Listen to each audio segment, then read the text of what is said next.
Baseball has always been more than a game. It's a classroom, a proving ground, a place where character is tested, resilience is forged, and champions are built. Join Coach Chuck, Coach Bucket, and Coach Matt as they share decades of experience, practical wisdom, and conversations that reach far beyond the diamond. Because we're not just developing better athletes, we're building better people, one family, one coach, one player, one community at a time. This is Champions, not Captives. Everyone, and welcome to Champions Not Captives, a show where we believe baseball is about so much more than balls, strikes, and scoreboards. Coach Barnard, and every week we'll explore the lessons that baseball teaches about confidence, character, leadership, resilience, and life. Because while the game is important, what it prepares our athletes to become after the game is over is even more important. Every player eventually hangs up the uniform. The question is, what kind of person will they become because they wore it?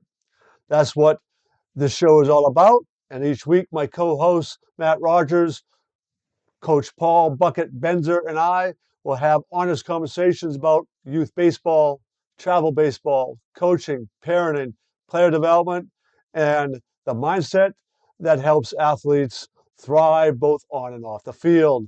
We'll celebrate what this game does well, challenge some of the trends that concern us, and share practical ideas that parents, coaches, and athletes can begin applying immediately. Whether you're raising a young ball player, coaching a team, or competing yourself, or simply someone who believes sports should develop great people as well as great athletes, well, we're glad you're here. Now, before we introduce today's topic and bring in Coach Matt and Coach Bucket, let's take a moment to recognize the organizations that make this show possible.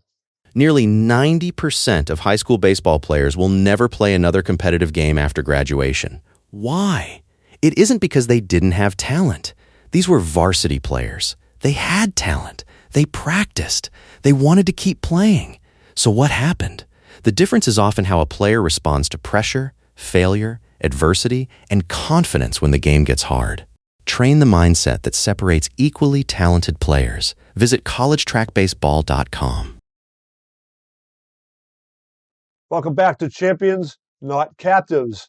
In our first episode, we talked about why we created this show and why we believe youth sports should be about far more than wins and championships. Episode 2, we asked an important question: what makes a champion? We discovered that championships are won, but champions are built. In the last episode, we explored where champions are built. We talked about how characters develop long before game day and through daily habits, meaningful relationships, and the ordinary choices we make every day. Today, I'd like to build on those conversations by asking another important question: who has the greatest influence on building a champion? Many people immediately think about coaches and others think about teammates, but today we're going to make the case that no one has a greater influence than parents. The challenge is that many parents feel like they don't have enough time between work, school activities, practices, homework, friends, and everything else life throws at us. It's easy to believe that there just isn't enough hours in the day. But maybe that's the wrong question. Every one of us receives the exact same gift every morning, 1,440 minutes. The question isn't whether we have enough time. The question is how wisely we're investing the time we've been given. Today, we're talking about the legacy of influence and how ordinary moments invested wisely can shape a lifetime. So let's get started and welcome coaches. Big topic here, Hey, parenting. And, I said in the last episode that the last thing I ever want to do, because I don't think of idea like putting myself up on a pedestal by giving parenting advice, but having raised 4 kids, they've taught me an awful lot about parenting. So in the last show, we talked about how important parents were to building champions. So let's kind of, jump into that a little bit and why it is, given In the intro, I said 1,440 minutes. And when you break that down, parents really are not with their children very much. Between 8 hours of sleep, their work schedule, kids' school schedule, even if kids, 180 days they're in school, but then there's summer camps. If they're before school, there's daycare, there's after school programs, there's sports teams, there's everything else. But yet, in that small window of time that we are actually with our children, we have by far the most influence of any of the others by the very nature of our relationship with them. So, do any of you either of you want to go first in talking about what you think it is about that relationship that makes that so powerful and so important? Yeah, I'll start because this is something that I've been dealing with at the youth level. There's probably a 90-10 rule. 90% of the kids in the youth level, dad didn't play baseball, and maybe 10% of the kids, their dad played baseball. So they have somebody that has some knowledge. But what's really missing at the youth level of parenting is the parents don't have any real data. What does it take to get to college? What does it take to get to the big leagues? They don't know. They say, "Oh, my kid's dominating at 12. We got all these MVP trophies and stuff." But what is the goal? What are you trying to achieve? And they don't have the education. They haven't been told.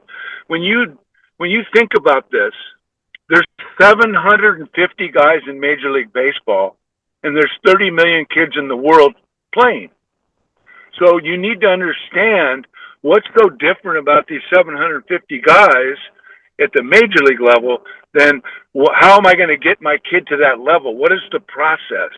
How do I get them into college? What is the process? They have no clue. The people I talk to, the youth level, when I explain to them the odds and what it takes to get to the big leagues versus what it takes to get to college, because that's why it's so important to me that I get a kid to college, at least he's going to get an education. Whether he signs a contract or not, I have no control over that after that. But it's important to me that he gets an education because it happened to me. I'd never pitched in my life. I was a third baseman. I took a ground ball in pregame, threw it across the infield, and pop right in my elbow. That was it. The career was over. Thank God I went to college. Thank God they offered me a job to scout or to coach. But you don't know when your career is going to end. But if you have a diploma and you have an education, then you can say, okay, I guess I'll start a family and go get a job. But if you don't have all that, you got to start over. And that is all part of parenting. Okay? Quit thinking your kid's going to play in the big leagues because he's dominating at 12. That's great. That is really great. But it's a process that you have to teach. And you have to keep in mind as a parent, what is my goal? Is my goal to collect trophies or have my kid get developed and become a great young man through the great game of baseball? So it's two different goals. I would agree with that. I would hope that most parents have the goal of raising good human beings.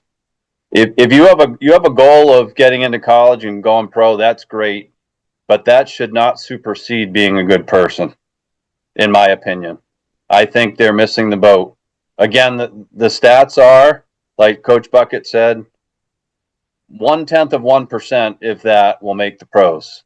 Okay, 95%. I'm sorry. Go ahead. You mean the show? The pros, yeah, major leagues. Yep. Yeah, but not a minor leaguer. No, but 95% will never play any level of college. Okay, perfect. Yeah. Right. So maybe 5% will play college sports. Correct. And if they do, that's great. And if they don't, that should be great. The parent's goal should be raising a good human being, because 95% of organized sports careers are going to end when your child is 17 or 18 years old. And then you cross Correct. your fingers and hope they're a good person for 70 years. That doesn't happen by chance. That happens because of what is instilled in them at home. And Chuck, you mentioned people don't have a lot of time and everything. The formative years for kids are when they're born up until about 7 or 8 years old. You don't stop parenting, but that's where you lay the foundation for accountability and rules and following those rules. And then when you hand them off to a school, a teacher, a bus driver, a coach, a daycare center, whatever it is, you hope that there's follow through in what you're instilling in them and what they're instilling in them. Sometimes there will be and sometimes there won't. And this is a different topic about coaching and how relatively poor it is. But sadly, parenting, a lot of times from what I'm seeing, is the priorities are out of whack. I just got an email yesterday. So like you guys, I wrote a book on coaching, and it's really about the life lessons you learn through sports. And I also go around speaking to youth coaching groups because they ask me to. And I always joke because I demand on not getting paid. So I say, you're probably going to get what you pay for, which is nothing. But I got an email from a mom and a dad yesterday because I always open this up and I say, I'm here for you, whatever you need. They followed up on it and they said, my 11-year-old is really good. I don't know what that means. But my 11-year-old's really good, but he has a lot of trouble when he makes a mistake or when his teammates make a mistake. Do you have any advice? And I said, we need to have a talk because I'm not going to put this through email because this is a long conversation. I'm gonna say to them, does your son ever make mistakes? How does he want his teammates to respond when he makes a mistake?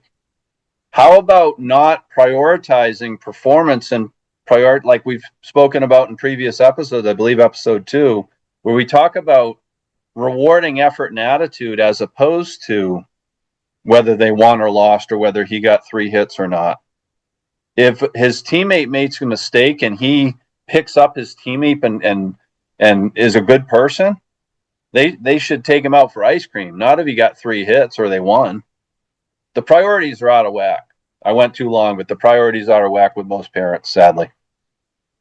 I agree 100%, completely out of whack. And I'm not trying to be rude, but I don't know. I'm really disappointed because when I try to educate parents on the stats and the things you talked about, the reality, they don't want to hear it. They just don't want to hear it. No, because their kid is the exception in their mind, right? You know, for well, it is, and for 30 years, I worked in 3 different districts: inner city, my old mill town, and a very affluent suburb community. I've had students very poor, very, very wealthy, very bright students, gifted and talented students, special ed students. I've had those with some real conduct disorder students, high anxiety, depression, you name it. I've had the full gamut. One of the common denominators throughout this is their mindset, but the parents were disconnected. Wealthy parents, well-educated parents, uneducated parents with long, dark histories. I've had them all. But in all those cases, they were disconnected with the child's life. They weren't emotionally, and when I say not emotionally connected, I don't mean they didn't love their kids. I don't mean any of that. But they really didn't know how to communicate with a kid. They didn't know they were caught up in their own world, their own stresses, their own anxieties, all those things. And because they were so caught up in their own life and emotions that were going on, they couldn't give to their kid, and they they would pass the buck. They'd pass the buck to coaches. They'd pass the buck to daycare people. They'd pass it to the school. They'd pass it to other people. And I've come to realize and understand is that, and this is one reason why when I work with individual teenagers, I want to work with their parents as well, because if we don't take care of ourselves, then we aren't really able to be there fully for our kids. So that's one of the lessons I want to get through. But I also, I don't know where it's shifted in our culture, but you're right. It's like they think they're going to be able to make their child into something that's successful, whether that's sports, they're going to be the next, professional baseball player, or top rated scientist or dancer or whatever it is. They pour all this money into getting them the best whatever to make them the best at something, and they are leaving out the whole heart, soul mindset that I think we're talking about. So I guess my next question is what do you guys like? How do we get through to the parents? Like what can we do? And some, like, lots of times I've talked to my students, like, all right, listen, you can't control Matt, you talk about all the time, control the controllables. One of the great things about baseball, right? Well, that was one of the things I've taught worked a lot with the students about, is you can't control what other people do or say to you or what have you. You can only control how you respond. Hopefully we can help other people learn. So what are some ways we can help parents understand what they are doing? Sometimes, I'll give them the benefit of the doubt. The vast majority of the time, without unwittingly doing to their kids with pressure, the emotionality, all those things. There shouldn't be pressure. I mean, I only know two places there should be pressure: when you're at war in a foxhole, or you're sitting in court and somebody's deciding on your. That's pressure. Baseball should be fun. Now, here's what's interesting. If you think about this, just go to a 10, 11, or 12-year-old game and watch a kid at the plate when he strikes out or swings at a bad pitch. Watch what he looks at first. He'll turn and he'll look at his parents or his mom, and he's looking for validation. And if the parents are like this, going, "Oh my God, I take you to Bucket for hitting, you can't even swing," you have no idea what you've done to that, just his self-esteem. He's not going to show it. He's not going to show it because he's prideful, but because the parent behavior is affecting the child's self-esteem. And when a child loses his self-esteem, there goes his confidence. And it's all because of how a parent reacts. Now, I've been around a lot of really good 10 and 11-year-olds, and the parents are way down the foul lines, way down the sides, and letting the child enjoy the game. And that's why I wrote the book, because then they were completely different in the car. So it's a catch-22. But when you watch parents' behaviors, I don't know of a 10, 11, and 12-year-old who wants to fail in front of their parents. And that's where they're looking for validation. And a parent's behavior, emotions, and actions will determine that kid's next swing. Well said.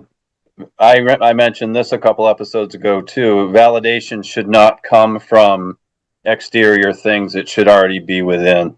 And if the parents have already instilled in that young child batting that they love you no matter what happens, whether you get a triple or you strike out, as long as you did the best and you're a good you're a good teammate and you're coachable, it's all good. we as parents and coaches need to understand it's what we say matters, how we say it matters, and our body language. I gave the example of my daughter's volleyball coach recently, and if you're a parent or a coach and that kid swings and misses and looks at you and you are disappointed or you're yelling and veins are popping out, the kid's got no chance at the at bat, no chance in life. I will tell you, and I'm not boasting, but my son and my daughter never saw me yell. I've coached 1,000 games. They've never seen my veins pop out. I mentioned this too. Someone said, if you can just tell me one bit of advice as a coach, what's one thing you can do that helps a kid? I always go like this, and I go, smile. If he swings a pitch over his head, he knows he chased a bad pitch. If I yell at him and if I go, hey, you're a great hitter, just get your pitch, he relaxes and he might hit the next one. And Coach Bucket, I was the one that when my coaching my own kids' days stopped, I was in center field trying to just sit and watch, and I never said a word. I might have just gone like this, or like this. But I was just enjoying my son and my daughter because I loved to see them compete. And I made them aware that I just love to watch you play. I love to watch the joy you have when you play. I never said I'm proud of you because you got 3 hits or scored 20 points or had 15 kills in volleyball. My comments were never about the performance. Of course, I was happy when they performed well, but I wanted to make sure they knew, and they knew from my wife and myself, we loved them for who they were, not what they were achieving. Well said. Yeah, very good. I remember my oldest son, Little League All-Star game. It was an elimination game, early rounds, right? District rounds, but it was a tie game, nothing. 4th inning, he's pitching. It's 2 outs, guy's second and third. He's just given up a double. And I called timeout, went out. I don't remember the exact words I said or anything, but did what you talked about there. Kind of smiled and just something like, "Wow, man, this is awesome. This is what baseball is all about. Isn't this cool?" Like, not like, "Oh my God, there's a big moment," but like, this is exciting. Hey, take a deep breath. Let's go get him. And he got the next guy out. And I remember afterwards, it was Soul. You know, I'm sure you know him, Matt. Soul. Mort Soul's son was Derek? Yes, was coaching the team, and he came afterwards and said, "What did you say to him?" I said, "I just told him it's fun. Like, look at this," and he was just like, "Yeah, all right," but it was that is something that's so easy to teach parents too about just reframe perspective. We talked about that. I think the first one, get a different perspective. Learn to notice what your child's how they're reacting, maybe because of your own body language, etc., and interrupt that pattern. Humor is a great way if you have it. One of my favorite. One of my favorite questions, Chuck, when I used to go out and visit a pitcher in a tough spot, was, "What's your favorite ice cream? What are we gonna get? Because we're going to ice cream." I wouldn't even talk about this. I'd walk out and go, "I just had a quick question because I couldn't remember. Were you the one that liked mint chocolate chip?" And they "Oh no, well and they start, and all of a sudden all the tension's gone, and they start throwing strikes. Nothing to do with baseball. I did it. I did the same thing. I was a pitching coach for Team USA and the World Champ. I don't know what the thing was called, World something. And I would go to the mound, and I would say to the pitcher, I go, "Hey, there's 3 girls right behind the dugout that want to hang out with you after the game, but they said you need to throw strikes." And I'd walk off. Then they'd come in the dugout and they go, "Where are the 3 girls?" I said they left. Yeah, and that's what I would get on the mound. I'd get that that chuckle. I'm talking, these kids were 18. It was Team USA, senior team, whatever it was. Wasn't the college team. It was the in-between one. And they would always tell that story. They go, Bucket came out and he's telling us, because I would tell them some other things that are not appropriate for the show, just to break their, I know where their head's at. Yeah. And it's not a mechanical adjustment. It's a mental adjustment. It's interrupting the pattern, and that's something. And I'm going to go back to something I said earlier too, where some of the workshops I do, I'm going to be doing one for the New England League of Middle Schools coming up in November. So dealing with teachers, and one of the messages there is, if we aren't taking care of ourselves and our own emotionality and mental health and deal with our own stress levels, we can never be fully attentive to the students in our classroom or our own kids. So the first order of business is, let me show you what you can do to take care of yourself, because life's hard. Stresses, comes to everybody, right? So I think so many parents get caught up in that, and they have no clues how to handle that themselves, and they're overwhelmed, they're reactive, they are determined to make their kid into what they weren't or don't think of themselves, like their own dreams, right? Like, oh, I never did this, I'm going to make it happen for my kid. And I don't fully think they understand what they're doing, like that pressure word, right? They're putting so much pressure, raising that anxiety level through their own language, body language, subtle things that they do. So, again, I think that's one of the biggest things is, for all your parents out there, we understand that's you need to learn to be able to take care of yourself, right? In order to be fully present for your kids. Well, yeah, but and on top of that is, you're not, because I see this every weekend when I go to different events to look at kids I train.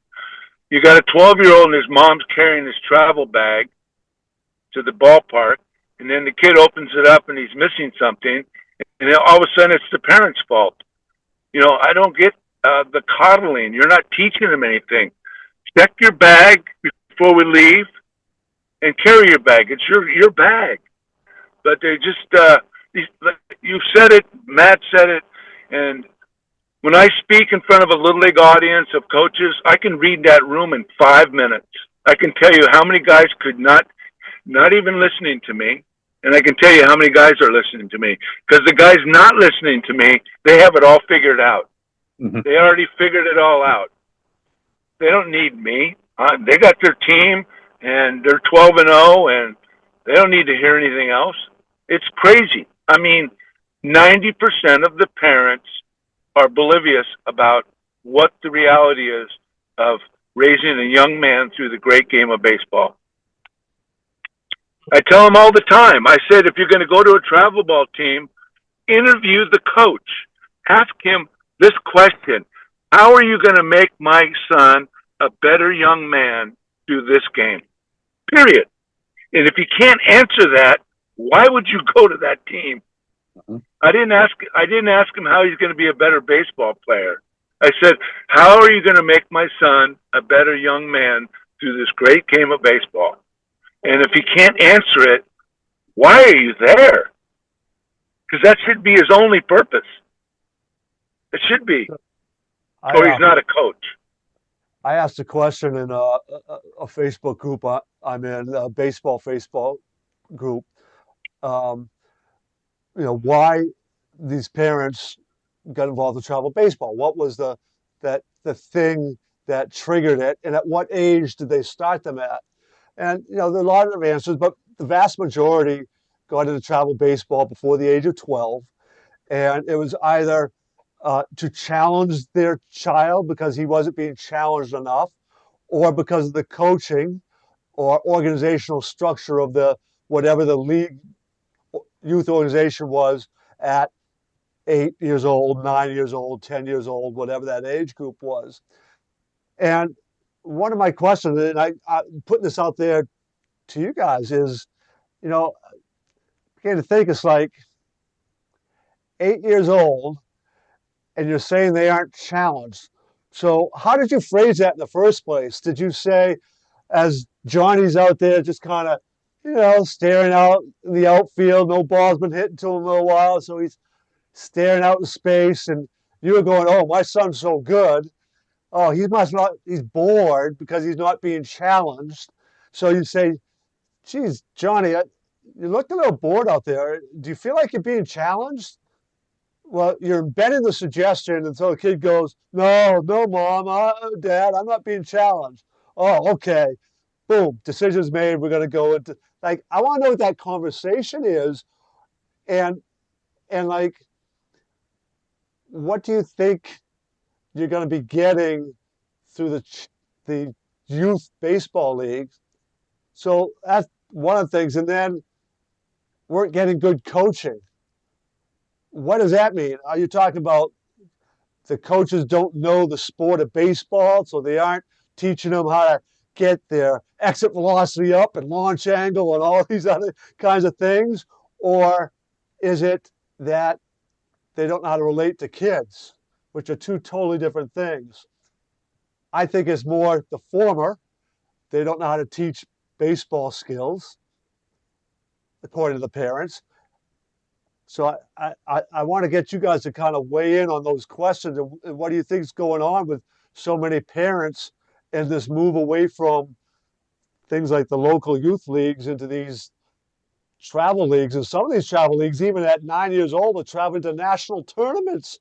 Like 9 years old. I don't. So no, it's seven. At seven. Seven.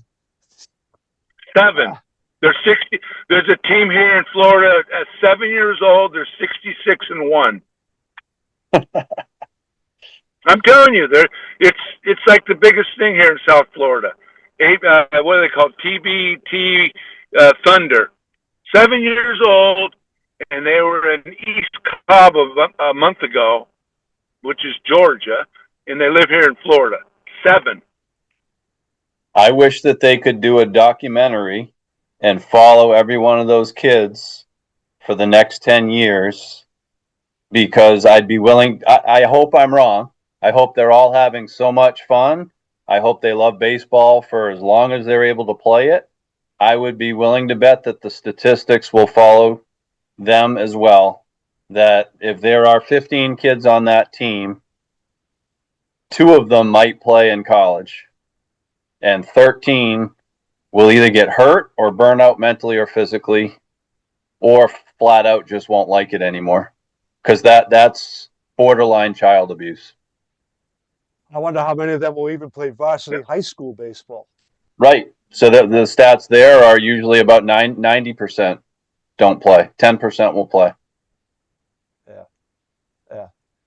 Yeah. So that's my whole point of early. That's my whole point of parents have not been educated. It's not their fault. Somewhere we have not educated the parents on what reality is in the sport. I'm not saying you don't lay your head on the pillow and dream every night of wearing a Yankee uniform. That's a dream.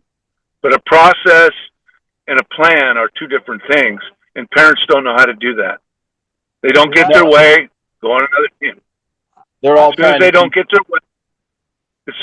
get their way, they go on another team. The kid doesn't, the parents do. And they're all trying to keep up with everybody else. They're trying to keep up with others. I know. I also, there's 2 avenues that I kind of talk about here. One is, as parents, we got to say no to some of the hype that we get. Like, I remember falling into it with my oldest for travel baseball, 8th grade year. All right, my coaching, he's ready for a little better coaching than what I could give, particularly pitching. I wasn't not my expertise. So travel, there's a new travel program, relatively new in our area, and he's going to get good coaching. We're going to be winter training and stuff, and be playing better competition. So you play against better competition, you get better. This is what you got to do. So I spent the 1,800, whatever it was. At the end of that season, I asked them, like, what did you think? I'd rather play Babe Ruth baseball. All right, we're done. Like, yeah, we're done. Like, I agree. It wasn't any of those things that we were promised. He did play travel baseball again just before he went to college. He wanted to play. They invited him to play. He got an opportunity to play with some really good players. He had a lot of fun, no pressure. Got ready to, before he played in college. My youngest, I didn't do no, right up till his junior year, and then said, all right, we'll do it. And he'll still tell you that there was one tournament we went to in New Jersey. It was the big tournament, first of the year. And because of it, they never even asked him. The head of there was a up and coming high school all-star game between the northern part of our state and the southern part of our state that my youngest son was selected to be on. And he wanted to play in that game. They never even asked him whether he was going, that because he was on this travel team, they just automatically assumed that everybody on that travel team who were on the up-and-coming All-Stars were going to go to that tournament in New Jersey. And they took him off the All-Star team and put somebody else on in order to play in the game. We went to New Jersey, and afterwards I asked him, and he said, I really wanted to play in that All-Star game. Like, I would have rather played in that All-Star game than been in this tournament in New Jersey, playing on back fields that weren't even the main fields where all the college scouts are supposed to be at. So there's lots of things going on in that realm of travel baseball, and you have a lot of people who are making money at it, a lot of money, and these organizations that are pitching these 7-year-old, 8-year-old, 9, 10 travel teams and tournaments. Personally, I think they should be ashamed of themselves. But I'll give you guys a chance to weigh in on that. And like, I don't want to sound like I'm totally down on travel baseball. I don't want to sound that way, but in some ways I am. So where should parents be drawing the line in terms of what they are trying to get their son, daughter signed up for? What should they be looking at? They don't know. Travel baseball is ruining baseball. I'm pretty tight with most of the high school coaches here in Florida, and the product has been diluted by the time it gets to high school. They're either burnt out or they've played so many games that they're not interested anymore, and it's diluted the quality of the players moving to high school. That's what they're telling me. It's gotten completely different. Now there's 900 different travel ball teams to Florida. So it's just dominating. And the parents buy into it because they think it's going to make their kid better. I don't agree with it. I don't agree with any of the travel ball. I love it. They have travel ball, but in my opinion, it's 100% a money grab. A money grab that I got to pay to go watch my kid play because he's in a perfect game tournament and he's 12? That doesn't even make sense because it's a business now. And it's not about just going to the Little League game and going to the snack bar and getting a hot dog and watching your kid. You got to pay to go watch your kid play. Your own kid. And he's 8, 7, 9, 11. And a lot of money. There was one just recently I heard about $260 the parents had to pay to watch their kids play after spending thousands to be on the team. I agree. I know. And I was the director of baseball operations for Cooperstown All-Star Village for 3 years. I would fly up from California and stay in New York for 4 months, and I'd run the complex. 75 teams come in every Friday, and 75 teams leave every Thursday night or Friday morning for 12 consecutive weeks. You know what I did as the director of baseball? I averaged 3 coaches per week throwing them out of the ballpark completely because they want to cheat. They want to have a guy on their team that's 15. They want to win that trophy of Cooperstown. Every single week for 12 consecutive weeks, I averaged 2 to 3 coaches to be removed from the ballpark. I applaud you for doing that, because I was $15,000 per team. And I make it really clear at the meeting. This is your warning. The next one, you're gone. And they all sign off on it. They all acknowledge it. I go around and watch every guy sign it, and I look at their eyes. And then when it's time to go, I go check their bunkhouse because they're playing, and there's beers in the ball bucket. And I go down the field in the middle of the game. Coach, I need to talk to you. I take him up to his bunk, and I say, you got 5 minutes to get all your clothes, and you're going on. Well, that wasn't my beer. That was his beer. I mean, it's crazy.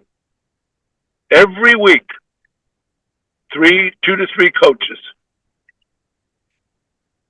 So, Chuck, your question about AAU in general, and Coach Bucket, thank you for doing that, because I was one of the coaches that brought teams to Cooperstown back-to-back years, and I thought, honestly, for the most part, it was a disappointment because of the attitude of a lot of the other coaches and the teams, and the ones that cherry pick from all over the country and try to destroy teams 30-0.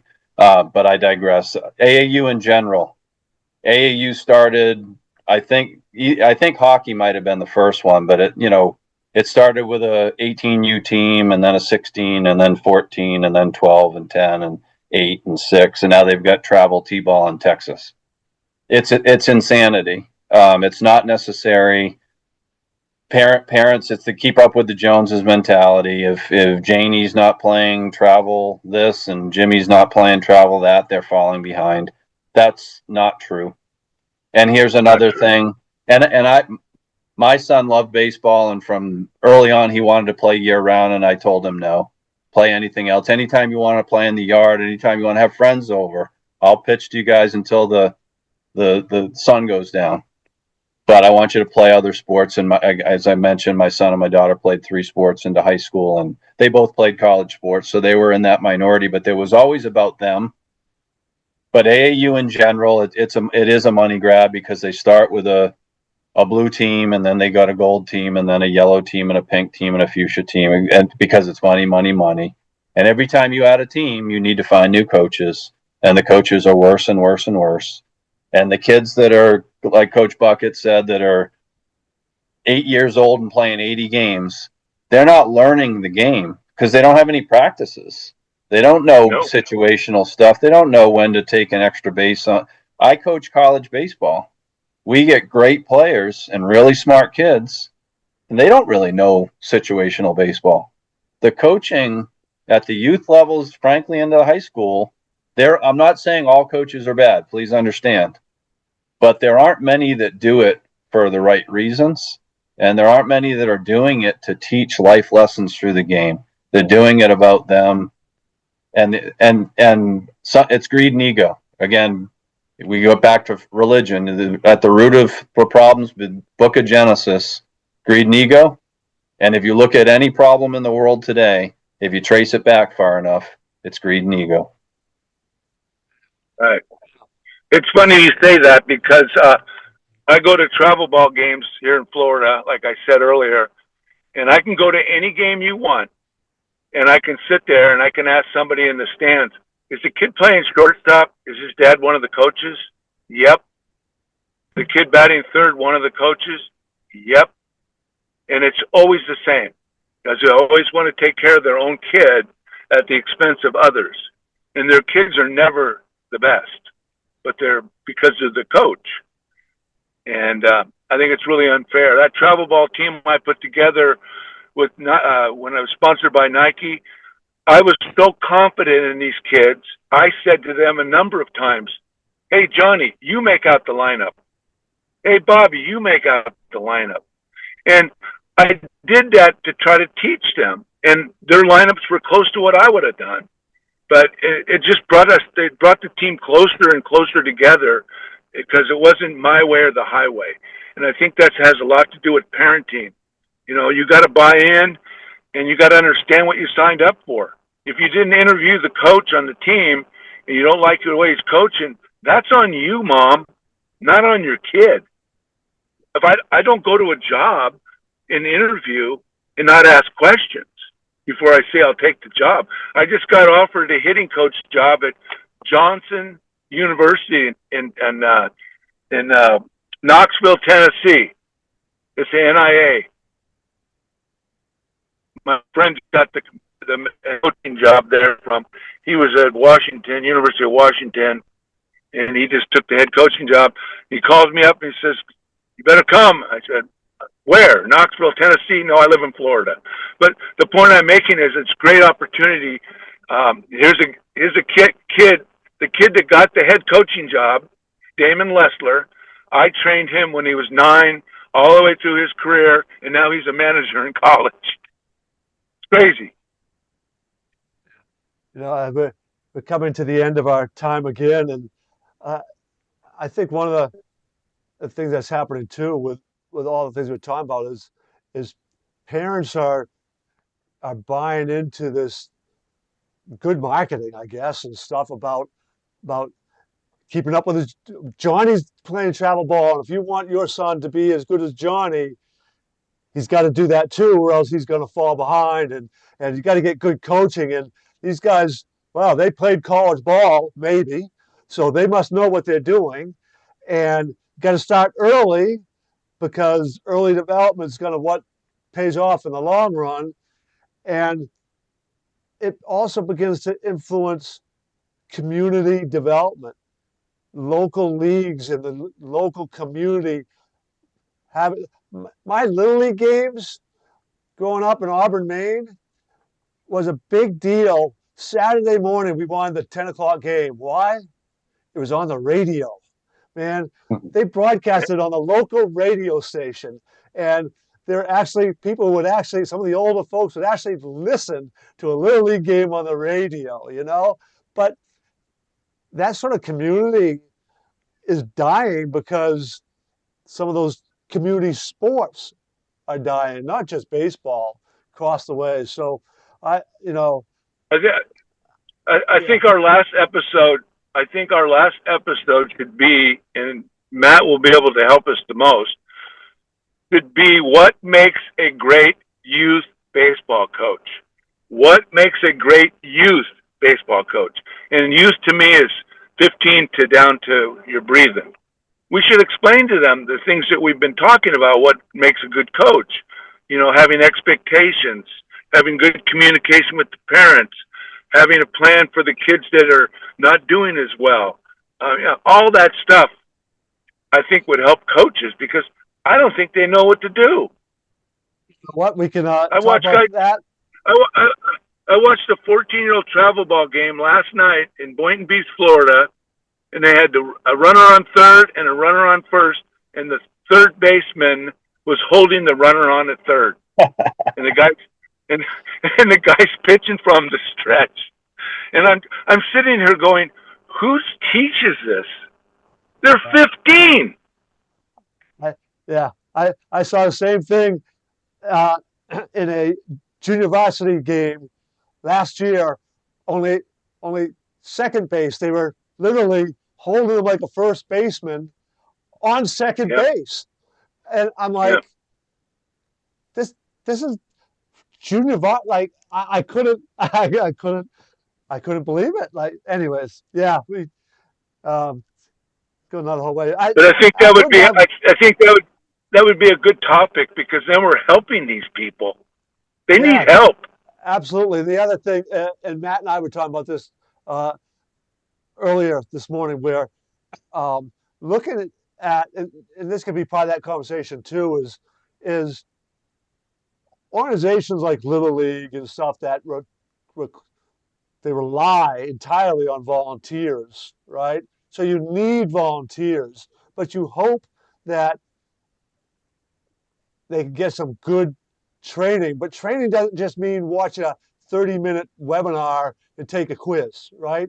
There should there should be a structure too to to give some regular feedback as well, and help any youth coach become a certified youth coach, where there's somebody can then look and go, oh, they actually have a certification as a youth coach. That means they've at least not only taken these courses, but have a certain amount of positive, whatever it is. But we can talk about all that next time, what that would look like, um, what sort of domains we would need to go. So for all you out there, it looks like we might have our topic for the next show. So I'm going to wrap this one up.